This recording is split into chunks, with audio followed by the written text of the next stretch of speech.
Estados Unidos. Alemania. Enemigos en la guerra, pero aliados en los negocios. El vínculo entre las mayores empresas norteamericanas de la primera mitad del siglo XX y la Alemania nazi es un tema que continúa sutilmente velado para el gran público. Las compañías estadounidenses más exitosas del siglo pasado mantenían un estrecho lazo comercial con uno de los países europeos más comprometidos en el desarrollo industrial, Alemania. El nombramiento de Adolf Hitler como canciller de ese país puso de manifiesto los intereses económicos y políticos de los grandes empresarios de Estados Unidos. Hoy en esta nueva entrega de Historia Militar, examinaremos los medios con que se valieron las empresas más importantes de Estados Unidos para, aún en pleno desenvolvimiento del conflicto bélico más importante de la historia, maximizar sus ganancias sin reparar en la pérdida de millones de vidas.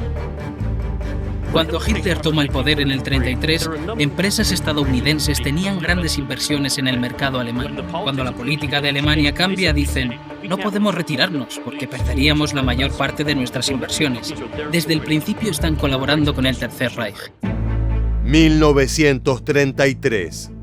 2 años antes de alcanzar la Cancillería de Alemania, Hitler declaró ante los medios: considero a Henry Ford como mi inspiración.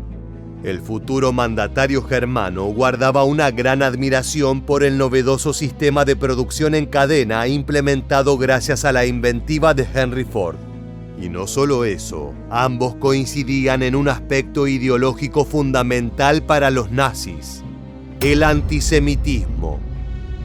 Yendo unos años atrás, a finales de la década del 20 y comienzos de la del 30, firmas de la talla de Ford y General Motors iniciaron relaciones con los líderes del Partido Nacional Socialista.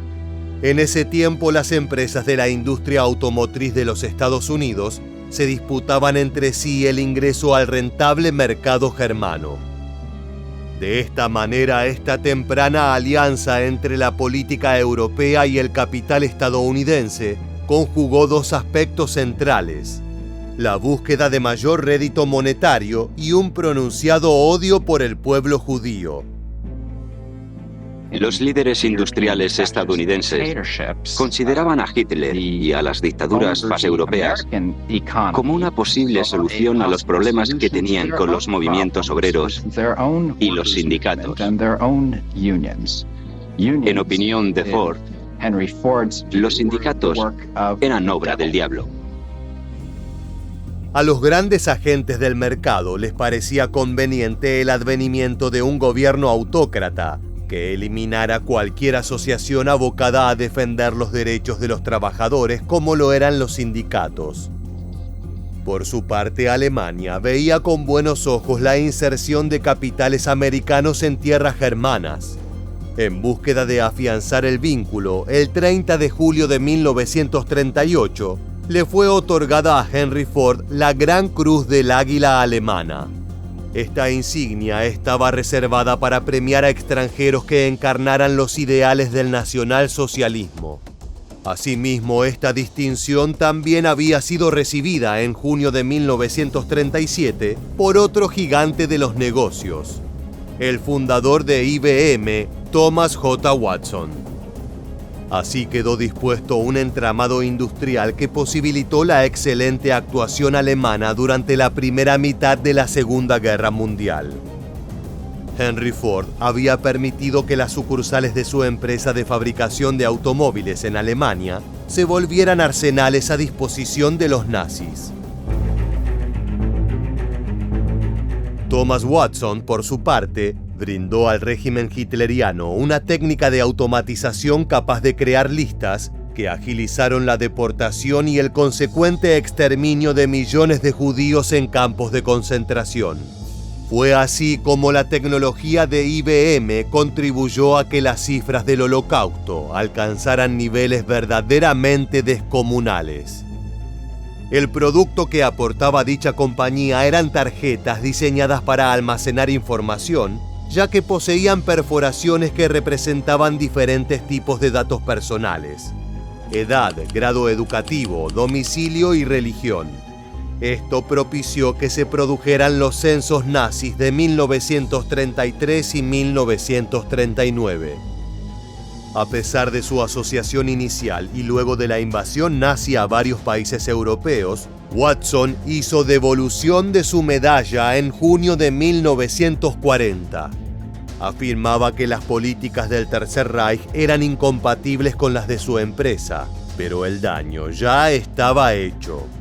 Solo en 1939, IBM había entregado más de 1.000 millones de tarjetas perforadas a la Alemania nazi.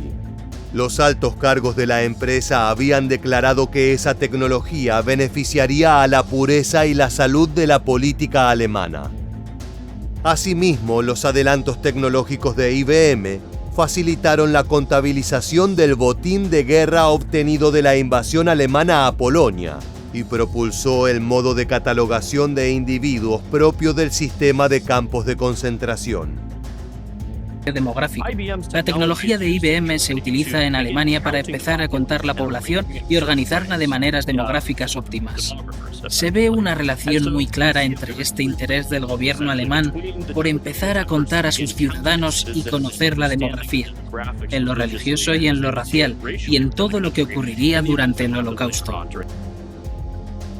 Ford e IBM no fueron las únicas firmas americanas que patrocinaron el apogeo del Tercer Reich. También existió apoyo por parte de General Motors, con un empuje colosal que aportó a la fuerza de choque de la Wehrmacht, las fuerzas terrestres alemanas. Mientras esta compañía se negaba al pedido del presidente Roosevelt de redoblar la producción armamentística norteamericana, acordaba con los alemanes la conversión de sus plantas para la producción militar. Esta posición también ponía en jaque la reputación de Ford y General Motors como arsenales de la democracia, porque demostraba que estaban fabricando el mismo armamento militar destinado a combatir a las tropas aliadas. Pero el listado continúa. Otro de los personajes que fue condecorado por Hitler con la Gran Cruz del Águila Alemana fue el vicepresidente de la empresa Opel, James D. Mooney. Este acto de gratitud del Führer se debió al apoyo del empresario respecto a las medidas llevadas a cabo por el régimen nacionalsocialista. Esa inclinación llevó a Mooney a transformar Opel en una firma de producción de armamento. En parte, el cambio había sido predispuesto por el inicio de la Segunda Guerra Mundial, dado que con ella fue suspendida la elaboración de automóviles. Esta pausa orientó a que Opel comenzara a fabricar piezas de aviones de combate. Y el intercambio comercial entre el poderoso ejecutivo estadounidense y las directivas del Tercer Reich mejoraron la relación bilateral entre Norteamérica y Alemania. Mooney expresa una cierta simpatía por la política de los nazis. También él opina que Alemania había recibido un trato demasiado duro por parte de Francia e Inglaterra después de la Primera Guerra Mundial. Goering anima a Mooney a que haga de intermediario entre los países en guerra. Mooney lo consulta con el presidente Roosevelt y este accede a poner guión como moderador. James D. Mooney había quedado incondicionalmente a las órdenes del Führer. A modo de ilustración, cuando el ejército estadounidense desembarcó en Europa en junio de 1944, fue testigo de cómo los soldados alemanes conducían camiones Ford u Opel. You hear that? Sounds like GMCs.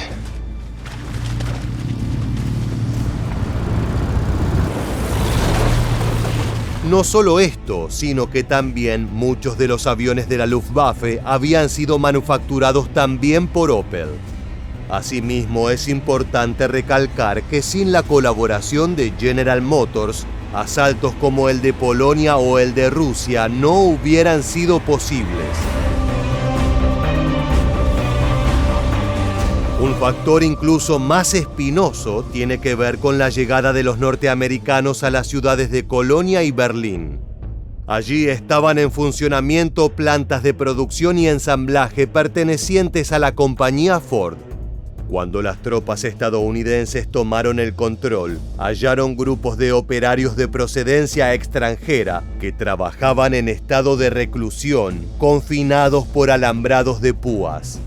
Empresarios como Henry Ford, entre otros, utilizaban prisioneros de guerra y detenidos de campos de concentración como mano de obra esclava, con el visto bueno del gobierno alemán. Al principio hacían marchar a los prisioneros desde los campos de concentración a las fábricas cercanas, y después de la jornada de trabajo volvían a los campos. Pero esto era poco práctico. Al avanzar la guerra se establecían secciones o pequeños campos de concentración en las grandes fábricas. Así los prisioneros permanecían allí todo el tiempo trabajando. El fervor antisemita de Henry Ford se asociaba así con su pasión por los negocios. No es exagerado mencionar que este empresario hizo todo lo que pudo a su alcance para mantener a Hitler en el poder y, en la medida de lo posible, hacer que ganara la guerra. Sin embargo, es menester enfocarse en otro hombre de gran relevancia que actuó en pos de la conexión entre Alemania y los Estados Unidos de América. Su nombre era Gerhard Alois Westrick, quien se desempeñaba como embajador extraoficial del Führer ante el empresariado norteamericano. Las ofertas de Westrick intentaban suplir determinadas carencias de la economía americana, dado que ésta transitaba una etapa de cierta vulnerabilidad. Las propuestas radicaban entonces en la invitación a un período de bienestar proyectado para luego de haber concluido la Segunda Guerra Mundial. Si para ese momento Estados Unidos no se había opuesto a Alemania, esta solventaría dos preocupaciones del país norteamericano: su patrimonio de oro inactivo valuado en $19 millones y la relación con América Latina.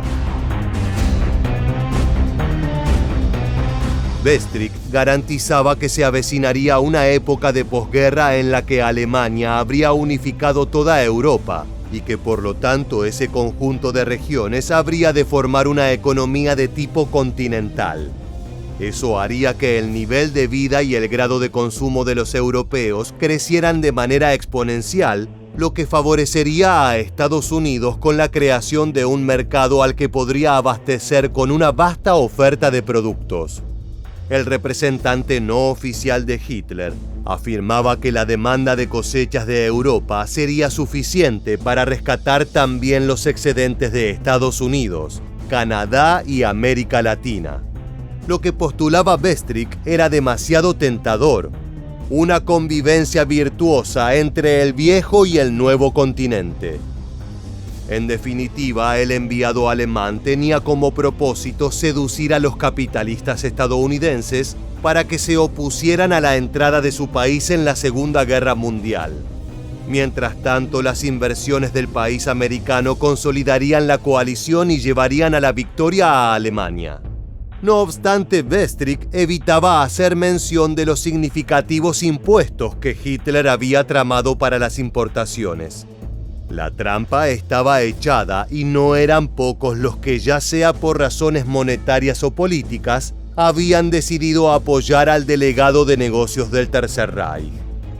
La resolución de este acercamiento aconteció cuando los servicios de inteligencia británicos descubrieron el cometido del mensajero, por lo que compartieron la noticia con sus pares americanos. Luego la prensa se hizo con las filtraciones, lo que provocó un verdadero escándalo. Hay noticias cómicas sobre esto en los periódicos de Nueva York en esta época, porque la prensa acampa delante de la casa de Westrick y empieza a seguir todos sus movimientos como si fuera el FBI. La prensa estadounidense echó a Westrick del país. Se escribía tanto sobre él en los periódicos que no pudo seguir con su misión y finalmente se marchó rumbo a Japón. Siguiendo con los aspectos financieros de la proximidad entre los Estados Unidos y Alemania, no se puede pasar por alto la implicancia de las empresas fantasma. Estas fueron instauradas para establecer tratos comerciales mediante la injerencia de bancos suizos. Eso fue fundamental para el avance de la maquinaria de guerra nacionalsocialista, debido a que las instituciones bancarias suizas hacían depósitos de fondos saqueados. Hitler y otros jerarcas nazis de los rangos más altos hacían uso de la banca suiza para encubrir sus ingresos de enormes sumas de dinero. Análogamente, las SS se encargaban de saquear de forma sistemática el patrimonio de los países que eran ocupados por los nazis. Miles de propiedades pertenecientes a judíos llevados a campos de exterminio fueron decomisadas por el gobierno nacional socialista. Por ejemplo, el oro de los bancos centrales de los estados ocupados, o también el oro de los dientes de las víctimas judías. Las SS lo fundían todo en lingotes y lo llevaban a los bancos suizos y se quedaban con las divisas. A modo de conclusión, hay que remarcar el hecho de que las guerras comprenden aspectos que van más allá de los enfrentamientos bélicos y las estrategias militares. En ellas, especialmente en la Segunda Guerra Mundial, se debaten una serie de posicionamientos económicos entre países que muchas veces dejan de reconocer bandos y hasta fronteras territoriales en pos de generar irrisorias sumas de dinero. Ahora sí, luego de profundizar en los diversos rasgos de la connivencia entre conglomerados de empresas estadounidenses y la administración del gobierno nacional socialista alemán, ha llegado la hora de despedirnos. Muchas gracias por habernos acompañado hasta el final. Te esperamos para volver a encontrarnos en nuestro próximo video.